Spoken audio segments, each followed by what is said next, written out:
நம்ம CM Vijay sir ஒரு அறிக்கை ஒண்ணு கொடுத்துட்டாரு. இனிமே டாஸ்மார்க்ல 10 ரூபா பணம் வாங்க மாட்டாங்க எக்ஸ்ட்ரா அப்படின்னு. அது சொன்னதுதான் சொன்னாரு. ஆனா இப்போ எல்லாரும் அந்த வீடியோ எடுத்து போட்டுட்டு இருக்காங்க. வேணும்னு அந்த கடைக்கு போறது, அவங்க கிட்ட வம்பு பண்றது, வம்பு பண்ணி அது ஒரு வீடியோவா எடுக்கிறது. எதுக்கு நீ 20 ரூபா வாங்குற, 10 ரூபா திருப்பி கொடுத்தாங்க, அந்த பாட்டில் திருப்பி கொடுத்தா 10 ரூபா திருப்பி கொடுத்துருவோம் இப்படின்னு சொல்லி வம்பு பண்ணிட்டு இருக்காங்க. அதாவதுங்க, எல்லாத்துக்குமே அரசாங்கம் உங்க பின்னாடியே வராதுங்க. நமக்கு தான் சுய ஒழுக்கம் வேணும். புரியுதுங்களா? உங்களுக்கு தெரியுதுல்ல, தண்ணி அடிச்சாக்க அது உடல் நலத்துக்கு கேடுன்னு தெரியுது.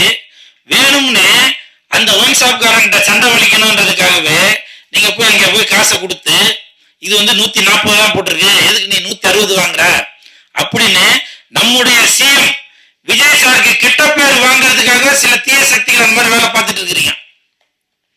இதை நான் டிவிக்கேன்னு வேற நான் வீடியோ எல்லாம் பார்த்தேன். டிவிக்கேன்னு வேற பெருமையா வேற சொல்றீங்க. எங்க அண்ணன் விஜய் சொல்லியிருக்காரு, நீ எதுக்கு 10 ரூபா எக்ஸ்ட்ரா வாங்குற, 20 ரூபா எக்ஸ்ட்ரா வாங்குற அப்படின்னு. இது எதுக்கு? ஒரு அரசை நல்வழிப்படுத்துறதுக்காக நம்ம இருக்கணும்.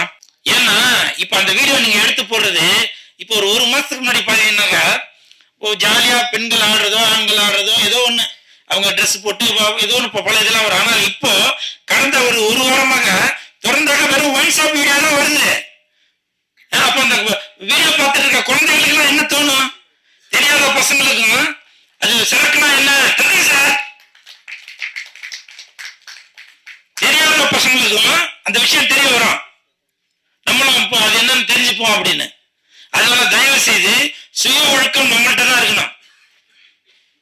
திட்டம் போட்டு திருடுற கூட்டம் திருடிக்கொண்டே இருக்கும், அது சட்டம் போட்டு தடுக்கிற கூட்டம் தடுத்து கொண்டே இருக்கும். திருடனை பார்த்து திருந்தாவிட்டால் திருட்டை ஒழிக்க முடியாது.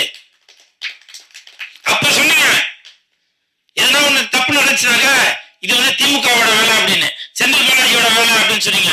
இப்ப நீங்க யாரை குறை சொல்லுவீங்க? அதனால தயவு செய்து அந்த தீய பழக்கத்தை விட்டுருங்க. நீங்க வீடியோ போடுறதுக்காகவே நீங்க ஒயின் ஷாப்புக்கு போறீங்களான்னு தெரியல.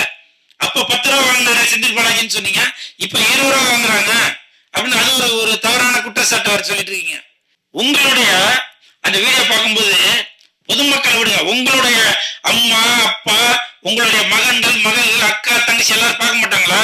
அந்த சூடு சொன்ன உங்களுக்கு வேணாமா? நல்லதே நடக்கும், கான்பிடண்டா இருங்க, வெற்றி நிச்சயம்.